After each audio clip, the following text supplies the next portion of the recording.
Bonjour à tous, donc on se retrouve aujourd'hui pour une petite vidéo apicole bricolage. Donc je viens de remplacer mon lave-vaisselle. Vous allez me dire quel lien il y a entre le lave-vaisselle et une ruche. Tout simplement, j'ai récupéré les deux panneaux latéraux du lave-vaisselle, deux panneaux métalliques, afin d'en faire des toits de ruche. Donc c'est pas de la fabrication professionnelle, certes, mais ça dépanne bien, ça fait le job et ça coûte pas cher et on recycle. Donc impeccable, on va voir comment on fait ça. Donc voici le panneau latéral de lave-vaisselle, hein. Donc je vais le retourner dans un premier temps déjà. Je vais le retourner, tac, voilà. Et avec un petit marteau, je vais taper tous les bords de façon à aplatir la plaque, avoir une plaque bien plate.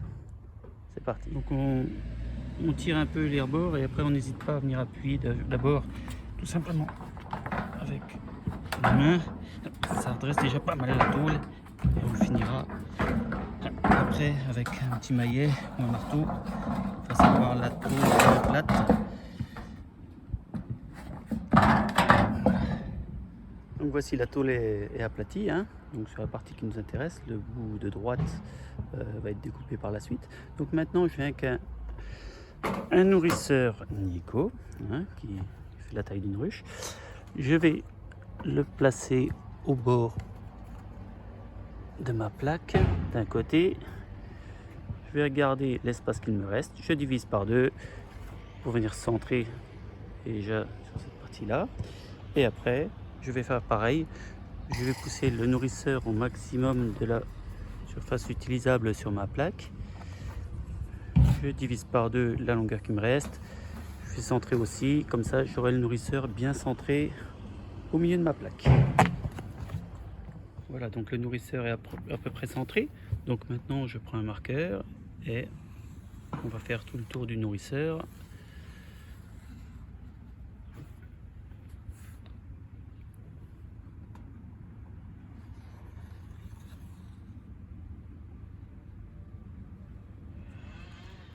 Voici ce que donne le traçage. Donc là, on voit bien le carré du nourrisseur. J'ai prolongé mes deux traits dans le sens de la longueur, à gauche et à droite.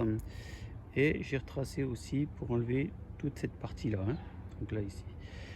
Pourquoi j'ai prolongé ces traits? Parce que je vais couper. Donc je vais couper à la disqueuse ici. Et ces 4 petits traits pour pouvoir venir plier après la tôle, hein. Donc le souci maintenant à cette étape-là, c'est qu'il faut avoir une disqueuse, une grignoteuse. Si à métaux, ça doit être faisable, mais bon, ça va pas être bien pratique. On y va, on va découper tout ça.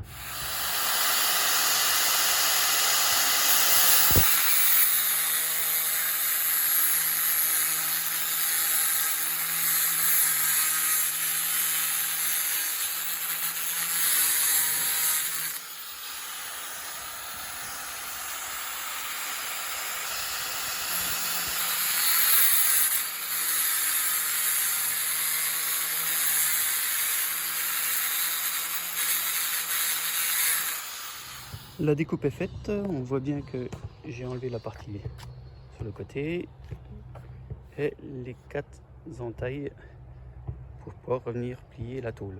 Donc maintenant on va remettre le nourrisseur en place et on va s'appuyer sur le nourrisseur pour plier les côtés. Voilà, le nourrisseur a été mis sur la plaque, hein, à l'endroit où on a tracé. Je le déporte juste de la largeur du trait. La largeur du trait vers l'extérieur. Je m'appuie bien sur le nourrisseur et avec la main, je viens tout simplement cintrer la tôle. Je vais aller au maximum.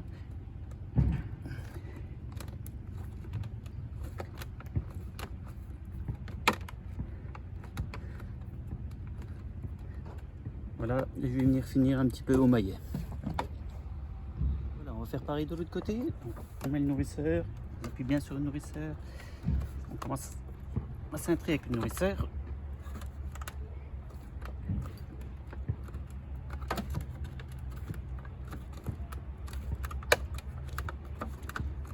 Voilà, on l'enlève et on finit sans nourrisseur.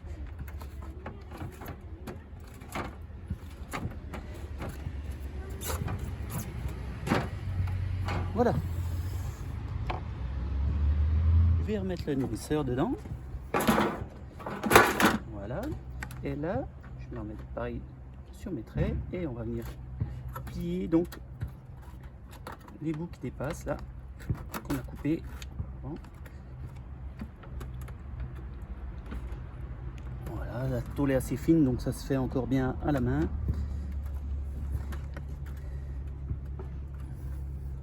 Après, tout simplement, on va replier le dernier morceau ici.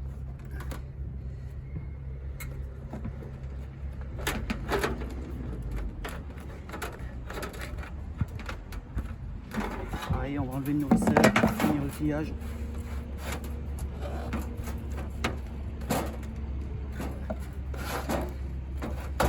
Et pour bien marquer les angles, après, je le mets comme ceci et je viens taper un petit peu au marteau pour bien marquer les angles. Voilà, donc ma tôle est pliée, hein, les 4 côtés sont pliés. J'ai mis des petits coups de maillet sur l'extérieur en bas avec le nourrisseur dedans de façon à bien plier l'angle inférieur là. Maintenant on va assembler tout ça parce que le problème c'est que c'est pas terrible, hein, il faudrait les fixer. Donc pour les fixer, moi j'ai une petite astuce qui me va très bien, facile à faire avec des rivets pop. Donc je vous montre ça dessus. On se retrouve pour l'assemblage. Donc vous voyez, il y a une petite lime là. N'oubliez pas, hein, quand vous avez coupé les tôles, de mettre un petit coup de lime parce que c'est très coupant en général. Hein. Donc pour assembler tout ça, on pourrait mettre un rivet pop, hein, un rivet, une pince à rivet, là qu'on écrase. Et le problème c'est que la tête va être à l'intérieur du toit, elle va parfois accrocher sur le nourrisseur ou autre. C'est pas bien pratique. Donc moi ce que je fais, je me sers que de la partie aluminium du rivet. Donc j'enlève la tige. Donc pour l'enlever, qu'est-ce que je fais? Je mets le rivet dans l'étau et je viens taper sur la tige de façon à l'enlever de la partie aluminium. Le petit coup de marteau sur la tige est en bas, je la retire totalement, tac, et je garde que cette partie aluminium. Donc ça fait du diamètre 3 par 8 de longueur. Hein. Maintenant, on vient percer, on prépare nos tôles comme on le désire. On perce à 3, on va mettre le rivet dedans et on va l'écraser avec un marteau. C'est la suite. Voilà, j'ai fait mon petit trou de 3 mm, j'insère mon rivet depuis l'extérieur. Tac. On vient l'appuyer sur la massette et là je vais taper pour mater ce rivet.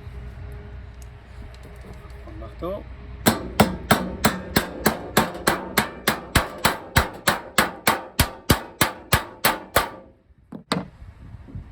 Voilà, donc le rivet est maté. L'autre côté bien écrasé. On va en mettre 2 et on va faire les 4 coins de façon à bien tenir les angles. Voilà, donc j'ai mis 2 rivets sur chaque angle. Hein. On les voit là-bas au fond aussi. J'ai corrigé un petit peu, j'ai écarté un petit peu si nécessaire pour que le nourrisseur passe bien. Donc on n'a plus qu'à mettre la plaque sur notre ruche. Voilà, donc c'est pas du matériel de professionnel, mais ça fait le job, c'est étanche et puis c'est pas vilain. À vous de jouer.